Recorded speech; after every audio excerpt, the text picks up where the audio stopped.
গণজাগরণ মঞ্চের স্লোগানে উত্তাল শাহবাগ প্রজন্ম চত্বর।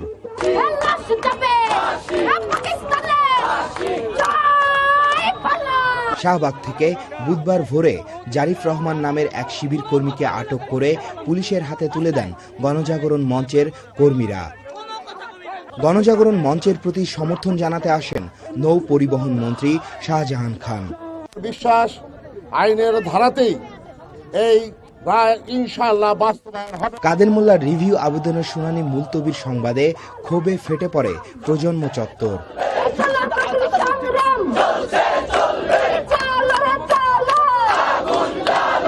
নতুন কর্মসূচি ঘোষণা করেন গণজাগরণ মঞ্চের মুখপাত্র।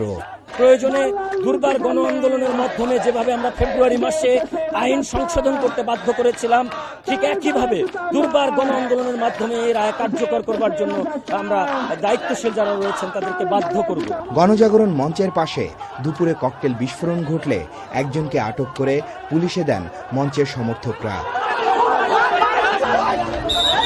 ককটেল বিস্ফোরণের পর গণজাগরণ মঞ্চের কর্মী সমর্থকরা বলেন, কোনো হুমকি বা হামলা তাদের আন্দোলন থেকে সরাতে পারবে না।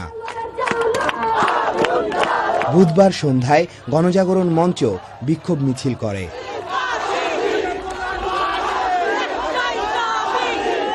পরে বৃহস্পতিবার সকাল 10:30টায় বিক্ষোভ মিছিলের ঘোষণা দেন ইমরান এইচ সরকার। আমাদের অবস্থান গতকাল থেকে যেভাবে ছিল ঠিক একইভাবে আমাদের অবস্থান অব্যাহত থাকবে।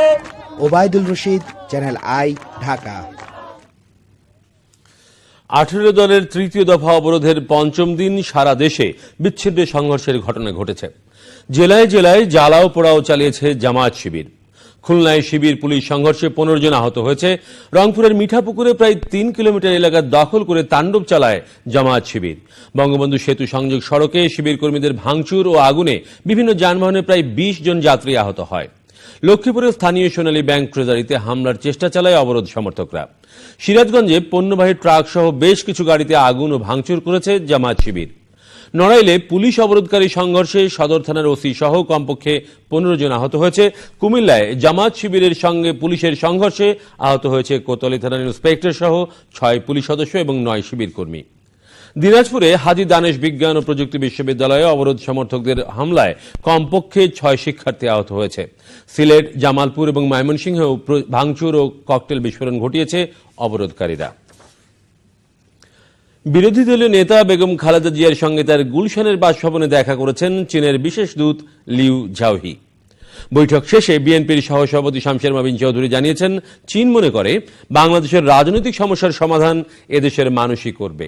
তিনি জানান, সাক্ষাতের সময় উপস্থিত ছিলেন ঢাকায় চীনের রাষ্ট্রদূত লি জুন, বিএনপির ভারপ্রাপ্ত মহাসচিব মির্জা ফখরুল ইসলাম আলমগীর, চেয়ারপারসনের উপদেষ্টা রিয়াজ রহমান এবং সাবিউদ্দিন আহমেদ। পরে জাতীয় দলের ক্রিকেটার সাকিব আল হাসান বিরোধী দলীয় নেতাকে তার বিয়ের অনুষ্ঠানের আমন্ত্রণপত্র দিতে যান।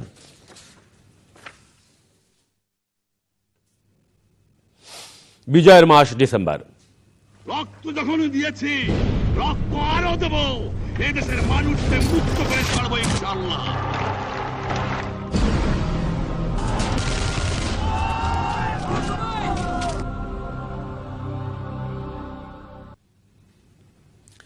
ঢাকার চারপাশে অবস্থান নেওয়া বাংলাদেশ ও ভারতের যোদ্ধারা পাকিস্তানি বাহিনীকে পর্যদস্ত করে যুদ্ধের অগ্রগতির জন্য রক্তঢালা পথ তৈরি করে যাচ্ছিল। অন্যদিকে ক্রমেই পরিষ্কার হয়ে উঠছিল পাকিস্তানিদের দুর্বলতা। শান্তিপূর্ণ আত্মসমর্পণের পথ খুঁজতে কূটনৈতিক তৎপরতা চালায় মিত্রবাহিনী। রাজীব দাসের রিপোর্ট। বাংলাদেশের মুক্তিযুদ্ধে অনন্য সাধারণ ভূমিকা ছিল জনসাধারণের সম্পৃক্তি। ৬৭ মাউন্টেন ডিভিশন ঢাকা পৌঁছবে সবার আগে, কিন্তু পলায়নপর পাকিস্তানি বাহিনী ভৈরব রেল সেতু ধ্বংস করে বাধাগ্রস্ত করে মুক্তিবাহিনীর অগ্রযাত্রা। হেলিকপ্টারে করে মেঘনা পার হয় মিত্রবাহিনীর সৈন্যরা, কিন্তু বিপত্তি বাঁধে ভারী কামান ও গোলা পারাপারে।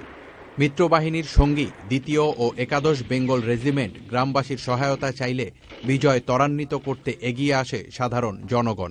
জনগণের সাপোর্ট খুব সাংঘাতিক ছিল, কারণ আমরা যখনই অগ্রসর হতাম সামনে পাকিস্তান আমরা কোথায় কি আছে না আছে, খুঁটি নাটি সব জনগণ এসে আমাদের জানায় দিচ্ছিল। কারণ আমার সাথে ছিল তো 12টা ট্যাঙ্ক। আমার এখনো মনে আছে, আমি যখন ফুলবাড়ি থেকে একটু অগ্রসর হয়ে পরে নদীর মধ্যে আমার ট্যাঙ্কগুলো সব আটকে যায়। কারণ এই ট্যাঙ্কগুলো ছিল PT-76, মানে এমফিবিয়ান মানে পানি এবং উভয়চর আর কি। কিন্তু ওই নদীতে এত বড় ছিল, নদীর নাম ছিল ইসামতি নদী, মানে অর্ধেক যাওয়ার পরে ইঞ্জিন হিটেড হয়ে ট্যাঙ্কগুলো ওখানে স্টপ হয়ে যায়।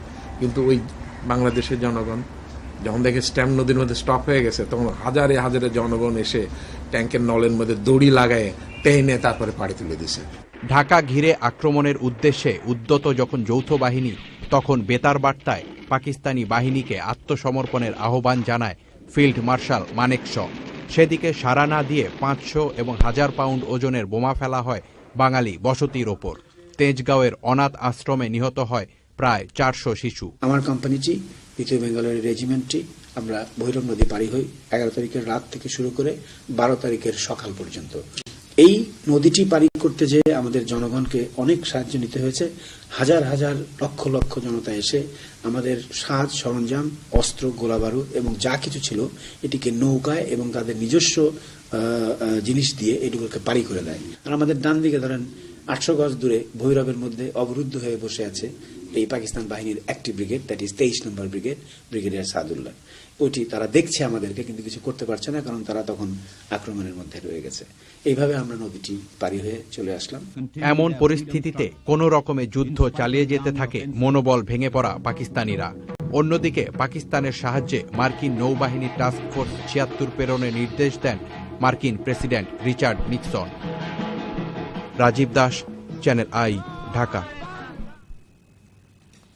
এবার ইস্টার্ন ব্যাংক বিরতি, আর বিরতির পর অন্যান্য খবরের সঙ্গে থাকবে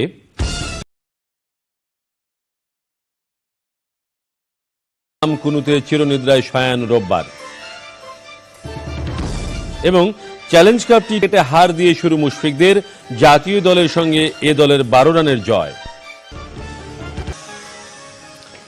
স্যার সলিমুল্লাহ মেডিকেল কলেজ বন্ধ ঘোষণা করেছে কর্তৃপক্ষ। বৃহস্পতিবার সকাল 7টার মধ্যে শিক্ষার্থীদের হোস্টেল ত্যাগেরও নির্দেশ দেওয়া হয়েছে। ব্লাড ব্যাংকের সামনে এক কর্মচারীর হাতে ইন্টার্নি ডাক্তার লাঞ্ছিত হওয়ার ঘটনার জের ধরে মঙ্গলবার ধাওয়া, পাল্টা ধাওয়া এবং গুরুত্বপূর্ণ স্থাপনায় হামলা ও ভাঙচুর হয়। পরে ইন্টার্নি ডাক্তার এবং কর্মচারীদের ধর্মঘটে অচল হয়ে পড়ে মিডফোর্ড হাসপাতাল।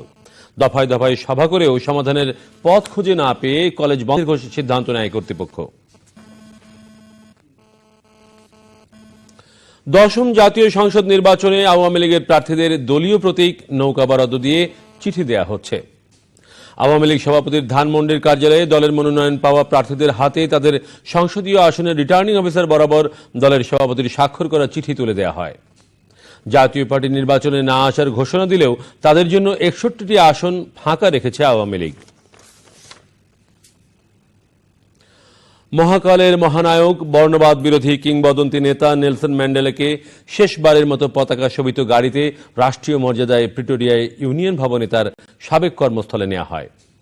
সামরিক বাহিনীর সদস্যরা পথের দুপাশে দাঁড়িয়ে প্রিয় নেতাকে গার্ড অফ অনার দেয়। প্রথমে রাষ্ট্রীয় অতিথি এবং পরিবারের সদস্যরা ম্যান্ডেলাকে শ্রদ্ধা জানান, এরপর শ্রদ্ধা নিবেদন করে সর্বস্তরের জনসাধারণ। শুক্রবার পর্যন্ত প্রতিদিন সকালে প্রিয় নেতাকে ইউনিয়ন ভবনে আনা হবে। শনিবার এয়ারফোর্সের একটি বিশেষ দল ম্যান্ডেলার মরদেহ নিয়ে যাবে তার জন্মস্থান কুনুতে। পারিবারিক ও ধর্মীয় আনুষ্ঠানিকতায় শেষকৃত্যের পর পূর্ণ রাষ্ট্রীয় মর্যাদায় সমাহিত করা হবে এ মহান নেতাকে। এবারে কৃষি সংবাদ।